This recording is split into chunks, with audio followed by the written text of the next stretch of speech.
কিছু অভ্যাস যদি আপনাকে কষ্টই দেয় তাহলে ওই অভ্যাস ত্যাগ করাই ভালো।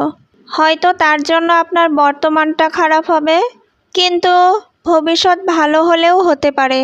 সো হ্যালো এভরিওয়ান, আসসালামু আলাইকুম। তো চলুন আমার র্যান্ডম একটা দিনে সকালের অ্যাক্টিভিটি আপনাদের সাথে শেয়ার করি। প্রতিটা বাসাতেই সকালে রুম গোছানো, সকালের নাস্তা তৈরি করা, এগুলো করতে করতেই সকালের অর্ধেক সময় পার হয়ে যায়। তো আমার বাসাতেও সেম। আমি সকালে উঠেই আমার রুম গুছিয়ে নেই, তারপরে সকালের নাস্তা হিসেবে যেটা খেতে ভালো লাগে হয় আমি তৈরি করি, নয়তো আম্মু তৈরি করে দেয়। তো ওইখানে নুডলস সিদ্ধ করতে দিয়ে এসে এইদিকে রুম গুছিয়ে ফেললাম। আর আজকে সকালের নাস্তা আমি তৈরি করছিলাম।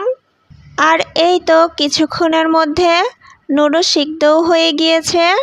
তবে আমি বেশ কিছুদিন ধরে একটা জিনিস নিজের মধ্যেই খেয়াল করলাম।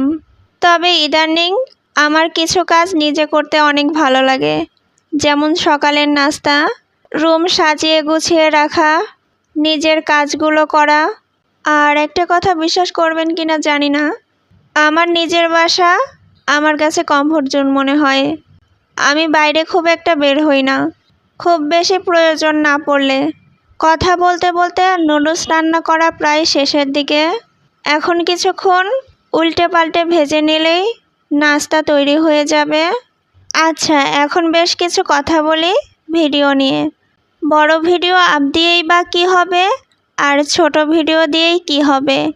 দুইটাতেই একই অবস্থা, ভিউ ডাউন। মাঝে মধ্যে অনেক ইচ্ছা করে ভিডিও করি, আবার মাঝে মধ্যে এই অবস্থাগুলো দেখে মনে হয় যে দরকার কি এত কষ্ট করার।